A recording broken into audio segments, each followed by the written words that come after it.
인생의 실상을 안다면, 인생의 실상을 안다면이라는 제목으로 말씀 전하겠습니다. 이미 앞에서 살펴보았듯이 하나님은 욥을 향하여 천지 창조에 대해서, 또한 자연의 신비에 대해서, 하나님의 섭리에 대해서 말씀을 반복하시면서 하나님의 절대주권, 그리고 하나님의 보호하시고 다스리시고 통치하시는 그런 하나님의 섭리에 대해서 강조하셨습니다. 그리고 이어서 오늘 본문 말씀에서도 하나님의 이러한 섭리에 대한 그 질문에 욥이 답변할 것을 요구하고 계십니다.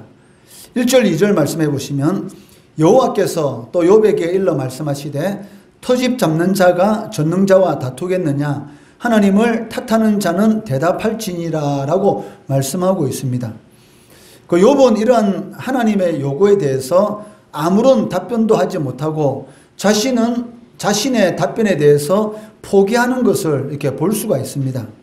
이는 무엇을 의미합니까?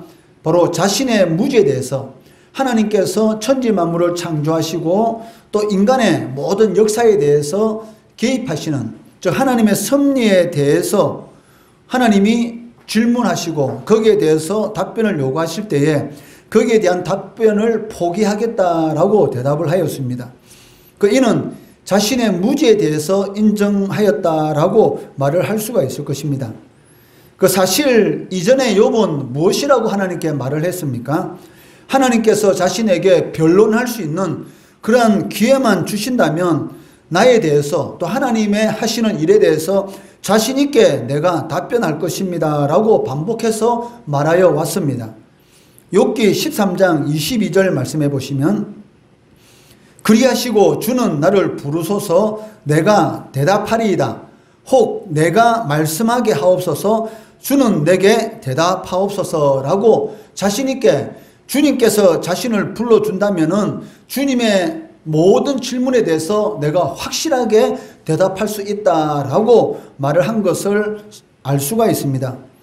그리고 욥기 14장 15절 말씀에도 동일하게 하나님께서 나에게 기회만 준다면 자신 있게 답변할 것이다 라는 그런 말이 언급되어 있습니다.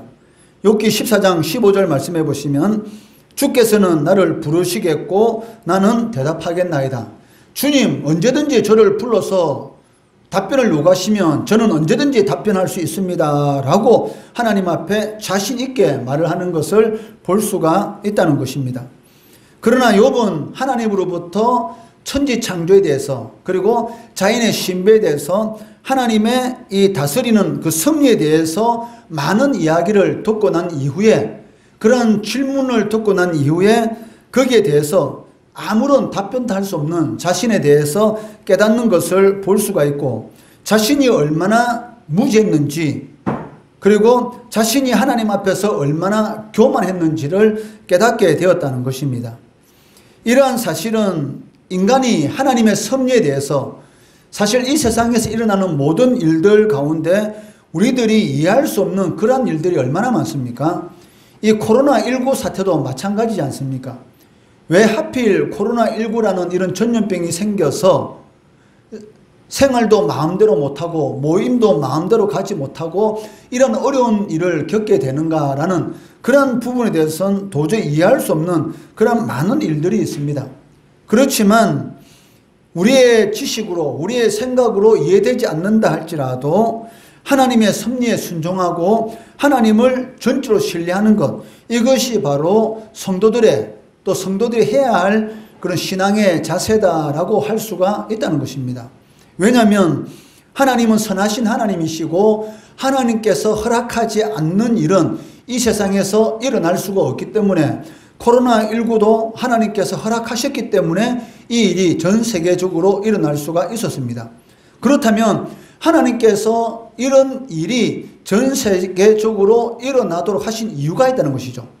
우리들을 보기에는 너무나 그 일이 나쁘게 보이지만 하나님의 섭리 안에서는 이 일이 인간 세계에 있어서 많은 유익한 부분이 있기 때문에 하나님께서 이러한 일을 허락하였다라고 우리는 믿고, 또 그러한 고통이 우리에게 임할 때 하나님의 뜻을 잘 분별해서 참고 견디고 인내하며 이게 나가야 한다는 것이죠.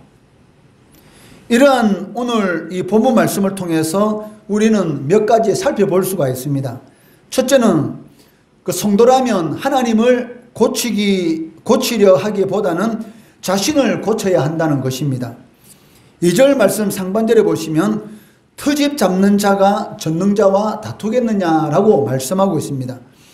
여기 트집 잡는다라는 이 말은 고친다라는 그런 의미를 가지고 있고, 다투다라는 이 말에는 설복시키다, 즉 고쳐서 설복시키다, 즉 복종하도록 만들다, 즉 자신의 뜻대로 하도록 만들다라는 그런 의미가 있습니다. 그러니까 이런 의미를 살려서 2절 상반절 말씀을 해석하게 되면 어떻게 되겠습니까? 내가 전능자를 고쳐서 설복시키겠느냐, 즉 하나님은 잘못되었으니까, 하나님께서 잘못된 일을 나에게 행하셨으니까 내가 하나님을 고쳐서 내가 원하는 대로 그 일을 하도록 만들겠다. 이것이 과연 가능하겠느냐라고 하나님께서 질문하고 계시다는 것입니다. 사실 욥은 자신이 고통을 받고 있는 중에 하나님을 고치려는 그러한 시도를 했습니다. 하나님, 왜 나를 이 세상에 태어나게 하셔서 나에게 이런 고통을 주십니까? 내가 태어난 날이 없었다면 내가 이런 고통을 받지 않았을 것이지 않습니까? 라고 따진 적이 있었지 않습니까? 이 말은 무슨 말입니까? 하나님이 잘못했지 않습니까? 이렇게 고통 주시려면은 아예 내가 태어난 날을 없애지, 그리고 나를 태어나지 않게 하셨다면 내가 이런 고통을 받지 않을 수가 있었지 않습니까? 라고 하나님께 따지고 하나님을 고치려고 하고, 그리고 자신의 생각대로 하나님의 방법을 고치려고 하는 그런 모습을 볼 수가 있었다는 것이죠. 즉 하나님은 자신에 대해서 잘못하고 있다는 것입니다. 하나님은 선하신 하나님이시지만 내한테, 즉 욥에게 일어나는 모든 일에 대해서는 잘못하고 있기 때문에 그것을 내가 고치겠다라는 그러한 이 마음의 자세를 가지고 있었던 것입니다. 이는 욥이 하나님 앞에서 얼마나 자기 중심적이고 교만한 자세를 취했는지, 실질적으로 욥은 이 고통을 받기 전에는 하나님 앞에 너무나 겸손한 사람이었고 하나님이 기뻐하는 그런 일들을 행하는 사람이었습니다. 그런데 너무나 고통스러우니까, 너무나 자신이 겪는 이런 아픔이 크다 보니까 어느 순간인가 자신의 머릿속에 하나님도 잘못하실 수가 있지, 내가 하나님 앞에 무슨 죄를 지어서 이것은 하나님이 그릇 행하는 거야, 하나님이 행하는 잘못된 일들을 바로 잡아주세요, 이렇게 하나님을 고치려고 하는 그런 교만한 마음이 자신도 모르는 사이에 마음속에서 싹이 트기 시작했다는 것이죠. 이것이 바로 사탄이 하는 일입니다. 욥이 고통 가운데 하나님을 원망하지 않고 불평했지만 그 고통의 기간이 오래 가다 보면 어떻게 되겠습니까? 사람이라면 언제든지 원망하고 불평할 수 있는 그런 존재라는 것이죠. 주기철 목사님이 계십니다. 이분은 너무나 하나님 보시기에 너무나 합당한 그런 믿음의 사람이었고, 일제시대 때 이 신사참배를 거부하다가 결국은 이 옥중에서 순교하는 그러한 이런 신앙의 길을 걸어갔던 분입니다.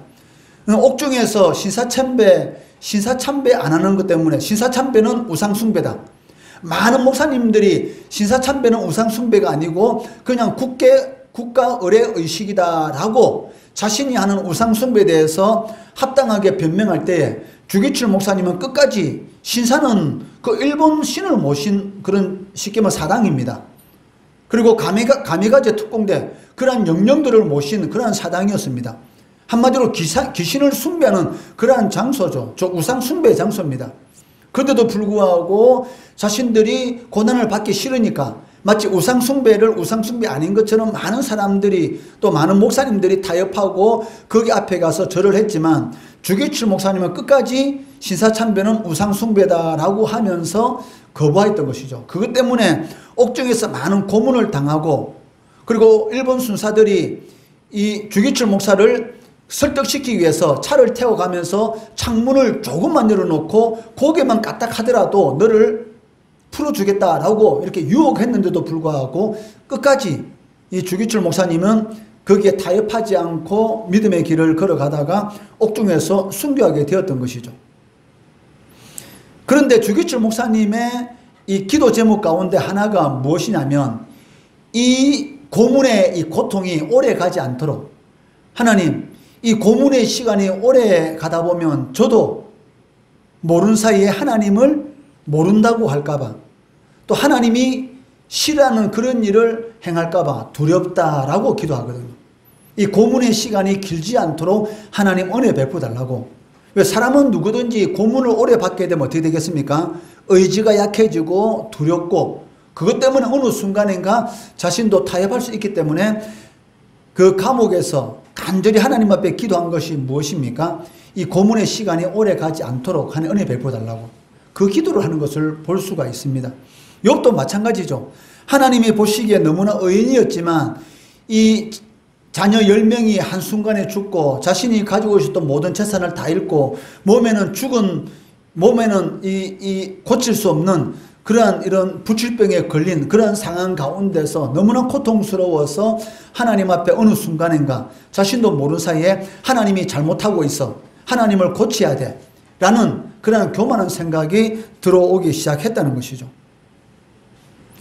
우리 속에서 일어나는 모든 원망과 불평의 마음 이면에는 어떤 마음이 있습니까? 하나님 잘못했지 않습니까? 하나님이 지금 무엇인가 잘못하고 있습니다 라는 그러한 생각이 자리 잡고 있다는 것입니다. 즉 인간이 하나님을 고치려고 하는 그러한 교만한 생각이 자리 잡고 있다는 것입니다. 하지만 인간이 하나님을 고치겠다라는 그러한 생각은 버려야 됩니다. 왜? 하나님은 전지전능하신 분이시고 고칠 것이 있는 그러한 인간과 같은 피조물이 아니라는 것입니다. 하나님은 완전한 분이시고 하나님은 모든 것을 다 아시고 모든 것을 할 수 있는 그러한 전지전능하신 하나님 앞에 무엇을 고칠 수가 있겠습니까? 그런데도 불구하고 인간들은 자신이 원하지 않는 일이 일어나면 마치 그것이 하나님이 잘못된 것처럼 하나님이 고쳐야 된다라고 따지고 원망할 때가 많다는 것이죠. 하나님의 선하심과 온전하심과 전능하심을 바로 볼 줄 모르는 인생이 마치 하나님이 무엇인가 고칠 것이 있는 것처럼 생각한다는 것, 이것은 상당히 교만한 것이죠. 그러니까 하나님이 잘못되었다라고 생각하게 되면 반드시 교만한 모습이 나타나게 되는 것입니다. 사울 왕이 그랬지 않습니까? 아말렉 족속에 숨쉬는 모든 것들은 인간으로부터 가축까지 다 죽여라 라고 명령을 했는데도 불구하고 사울 왕이 어떻게 했습니까? 아말렉 왕인 아각 왕을 살려주고 그리고 보기에 좋은 가축들을 끌고 왔던 것입니다. 그 이유가 무엇입니까? 하나님 이 정도는 괜찮지 않습니까? 하나님이 다 죽이라 하는 것은 잘못된 것입니다. 왜? 군인들이 전쟁에서 이기면 전리품을 챙기는 것은 당연한 것이고 지금 군인들이 전리품 달라고 난리치고 있는데 제가 만약에 소나 가축을 다 죽이고 군인들이 차지해야 될 전리품이 없다면 아마 반란이 일어날 겁니다. 하나님 아마 생각을 좀 잘못한 것 같은데 내가 다 죽일게요. 그 대신 그 중에 좀 쓸만한 가축 한 어느 정도만 내가 가져가겠습니까? 이렇게 사울왕이 생각했다는 것입니다. 이러한 죄 때문에 결국 어떻게 됩니까? 원래는 사울왕의 후손들에게 왕위가 이어질 건데 그 왕위가 이 다윗에게로, 즉 유다지파, 사울왕은 베냐민 지파였고 다윗은 유다지파입니다. 이 베냐민 지파에서 왕위가 유다지파로, 즉 다윗에게로 이렇게 옮겨지게 되었다는 것이죠.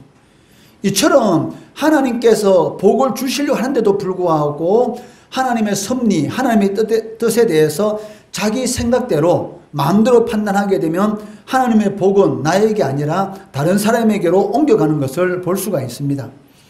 그렇기 때문에 모든 문제는 누구에게 있다? 나에게 있다. 하나님은 완전하신 분이시다. 나에게 문제가 있기 때문에 이런 일이 일어났다. 하나님께서 좋은 것을 주시려고 이러한 어려움을 주셨지. 이 어려움 뒤에는 반드시 좋은 일이 있을 거야 라는 그런 믿음을 가지는 것이 중요하다는 것입니다. 두 번째는 인생에서 자신이 얼마나 연약한 존재인지, 내가 얼마나 비천한 존재인지, 내가 얼마나 별 볼 일 없는 존재인지를 발견하는 것이 가장 위대한 발견이다라고 할 수가 있을 것입니다. 4절 말씀해 보시면 보소서 나는 비천하오니 무엇이라 주께 대답하리까 손으로 내 입을 가릴 뿐이로소이다. 이 고백이 욥의 위대한 고백이죠. 하나님 앞에서 내가 무슨 말을 할 수 있겠습니까? 지금까지는 욥이 얼마나 많은 말을 했습니까?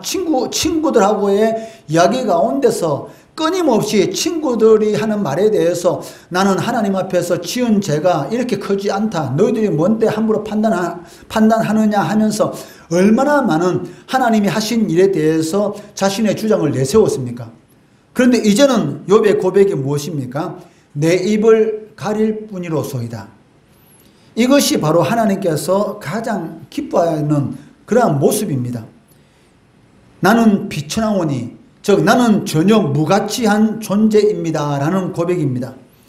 욥은 자신의 의에 대해서 말하고 자신의 지혜에 대해서 말하고, 그리고 그것이 하나님 앞에서 이제까지는 얼마나 의로운가 이렇게 강하게 주장했지만, 하나님이 이 세상을 이끌어 가시는 모든 이야기에 대해서 들었을 때에 자신이 얼마나 비천한 존재인지, 얼마나 무가치한 존재인지를 깨닫게 되었고, 거기에 대해서 하나님 앞에서 손으로 이제는 내 입을 가리겠습니다. 하나님이 하시는 일에 대해서 어떤 일이 일어날지라도 아무 말도 하지 않겠습니다 라고 고백하는 것을 보게 되는 것입니다. 성도에게 있어서 이러한 욥의 고백은 너무나 중요한 것입니다. 왜냐하면 이러한 고백을 할 수 있는 사람만이 새로운 인생을 시작할 수가 있다는 것입니다. 이때부터 하나님 앞에 나는 전혀 무가치한 존재입니다 라는 이런 고백이 마음속 깊은 곳에서 일어날 때부터 하나님께서 그 사람을 사용하기 시작한다는 것이죠. 바울 사도는 자신에 대해서 무엇이라고 고백합니까? 죄인 중에 괴수다. 나는 죄인 중에 두목이다. 죄인 중에도 악랄한 죄인이었다. 왜? 자신은 예수 믿는 사람을 잡아 가두고, 그리고 예수 믿는 사람을 죽일 때에 찬성표를 던지고 그런 사람이었지 않습니까? 그런데 부활하신 예수님을 만나고 나서 자신이 지금까지 했던 모든 일들이 하나님이 기뻐하는 일이 아니라 오히려 하나님을 대적하는 그런 일이라는 것을 깨닫고 나서 항상 자신에 대해서 생각하는 것이 무엇입니까? 나는 죄인 중에 괴수였다. 죄인 중에 괴수인 나를 하나님께서 불쌍히 여기셔서 사도로 삼아주시고 이렇게 나를 귀하게 사용하고 계신다. 날마다 교도소에 갇히고 날마다 매를 맞으면서도 항상 하는 고백이 무엇입니까? 하나님께서 나를 이렇게 귀하게 사용하고 계신다 라고 고백하는 것이죠. 그러니까 여러분들은 그렇게 사용하지 않습니다. 여러분들 하나님의 말씀에 순종하면 아무나 순교할 수 있는 것도 아니고 아무나 감옥에 갇히는 것 아닙니다. 오늘날 예수 전도한다고 감옥에 갇힙니까? 아니잖아요. 이러한 주님을 위한 이러한 헌신은 아무나 할 수 없는 것이죠. 다만 우리같이 평범한 사람들이 하나님의 말씀에 순종하고 일이 있다 할지라도 하나님을 원망하지 않고 하나님께서 기뻐하는 그런 삶을 살아가다 보면 하나님께서 복을 주시는 것이죠. 우리가 이 세상에서 하나님의 영광을 드러낼 수 있도록 지혜도 주시고 지식도 주시고 재물도 주시고, 그리고 그러한 모든 것을 통해서 하나님 앞에 영광 돌릴 수 있는, 하나님 앞에 쓰임받을 수 있는 그러한 역사를 우리의 삶 가운데 일으키신다는 것입니다. 그렇기 때문에 내 입을 가릴 뿐이로소이다 라는 이 고백은 성도들에게서 엄청나게 소중한 그러한 고백이라는 것입니다. 왜냐하면 조금만 다른 사람보다 많이 알고 있으면 똑똑한 척하고 다른 사람을 무시하지 않습니까? 그러한 사람이 예수를 믿게 되니까 자기보다 많이 부족한 사람을 보더라도 너는 나보다 낫다 라고 이야기하게 되는 것이죠. 그것을 하나님께서 너무나 귀하게 보시고 그 사람을 사용하게 된다는 것입니다.